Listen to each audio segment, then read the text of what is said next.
السلام علیکم ناظرین، میں ہوں گلفام نظامی اور آپ موجود ہیں میرے ساتھ وائس آف کراچی پر۔ ناظرین، ایک بار پھر میں آپ کے سامنے حاضر ہوں۔ ہمارے گزشتہ پروگرام میں سہیل ہاشمی صاحب ایک جملہ استعمال کر گئے اور اس جملے کی وجہ سے جو ہے ہمارے دیکھنے والے جو ناظرین ہیں وہ بڑے حیران اور پریشان ہوئے کہ یار ایسا کیسے ہو سکتا ہے۔ تو اسی نقطے کا جواب اور اس جیسے کئی سوالات لے کر آج میں پھر آپ کے سامنے حاضر ہوا ہوں۔ تو باقاعدہ ہم اپنے پروگرام کا آغاز کرتے ہیں اور چلتے ہیں قوم پرست مہاجر دانشور جناب سہیل ہاشمی صاحب کی طرف اور ان سے لیتے ہیں اپنے سوالوں کا جواب۔ السلام علیکم جناب۔ وعلیکم السلام گلفام۔ کیسے مزاج ہیں آپ کے؟ اللہ کرم، خیریت سے ہیں آپ؟ ٹھیک ٹھاک ہیں؟ جناب اعلیٰ، گزارش یہ ہے کہ آپ نے ہمارے گزشتہ پروگرام میں MKM کراچی جو ہے اس کی ایک بنیاد رکھی اور ساتھ میں یہ بھی کہہ گئے کہ یہ MKM کراچی جو ہے وہ وائس آف کراچی، اس کی وجہ سے جو ہے وہ ہمارے ناظرین کافی پریشان تھے اور وہ یہ کہہ رہے تھے کہ یہ MKM کراچی جو ہے وائس آف کراچی جو ہے وہ ایک YouTube چینل ہے جس کے اوپر جو ہے وہ ہم کسی بھی کوئی بھی پروگرام کراچی کے مسائل کے حوالے سے یا اور بھی پروگرام بنا کے ہم اس پہ ڈال سکتے ہیں جو عوام کے مسائل ہیں۔ تو آپ اس کو کیسے الگ کریں گے کہ وائس آف کراچی اور MKM کراچی میں فرق کیا ہے؟ کیا یہ جملہ آپ روانی میں کہہ گئے یا کیا مطلب ہے اس کا؟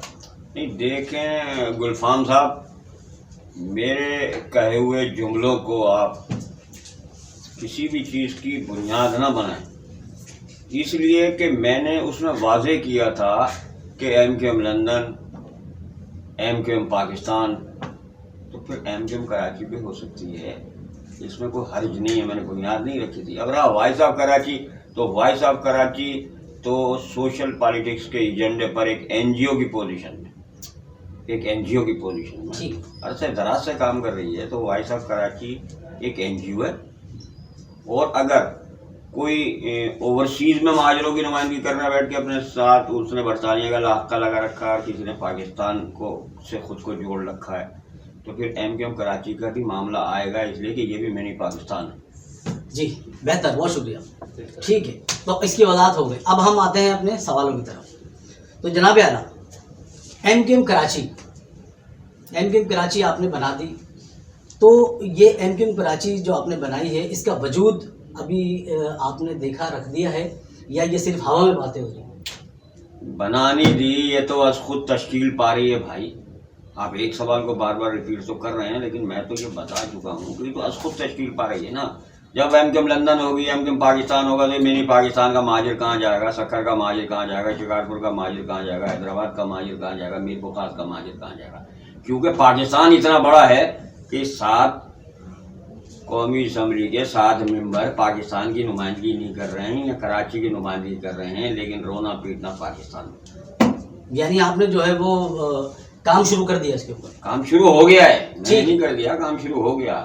ٹھیک، اب آتے ہیں ہم اپنے دوسرے سوال کی طرف۔ آپ نے بانی MKM الطاف حسین صاحب کی معافی کا مطالبہ کیا اور ہو سکتا ہے کہ وہ ان کو معافی مل بھی جائے اور 90 کھل بھی جائے، اس کے بعد کیا ہو؟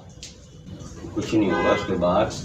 دیکھیں، الطاف حسین کو تو معافی ملنا ٹھہر گیا، ملنی ہے، اس لیے کہ ان کا مقدمہ تحریک طالبان یا تحریک لبیک کی طرح نہیں ہے۔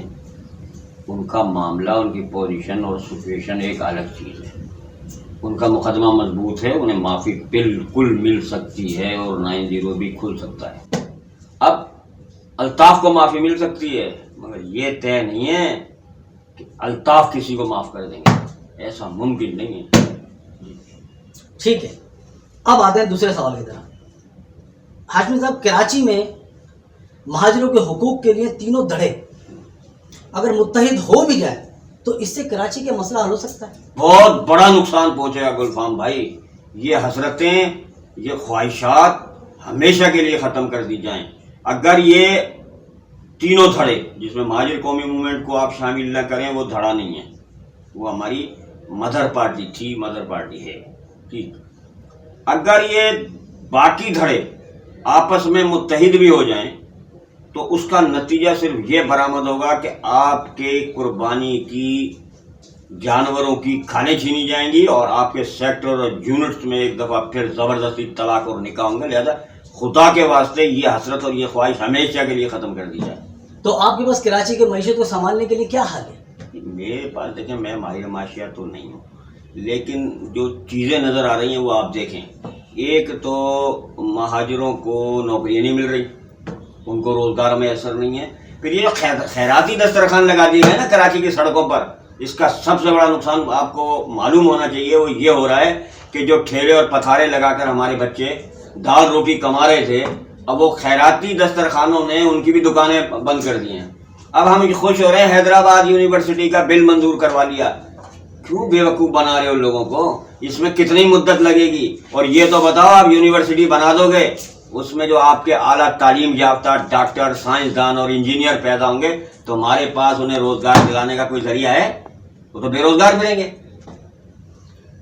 بہتر۔ اچھا، میرا آخری سوال آپ سے یہ ہے کہ ڈاکٹر فاروق ستار صاحب جو ہیں، انہوں نے دبئی سے آنے کے بعد ایک پروگرام میں اپنے خیالات کا اظہار کیا، اور اس میں انہوں نے جو ہے ایم کیو کو مزید تقسیم اور کراچی کو مزید تباہی سے بچانے کے لیے ایک doctor formula 3D doctor formula جو ہے وہ پیش کیا ہے، تو اس کے بارے میں آپ کیا کہیں گے؟ یار کس ملک میں بات کر رہے ہیں آپ؟ یہاں تو ڈاکٹر جو ہوتا ہے نا، وہ کسی اسپتال کے بجائے پیٹرولیم کی وزارت کرتا ہے، یا وہ جو انسانی بیرون ملک جو انسانی کی وزارت ہے، انسانی وزارت ہے، اسے پوری کر رہا ہوتا ہے۔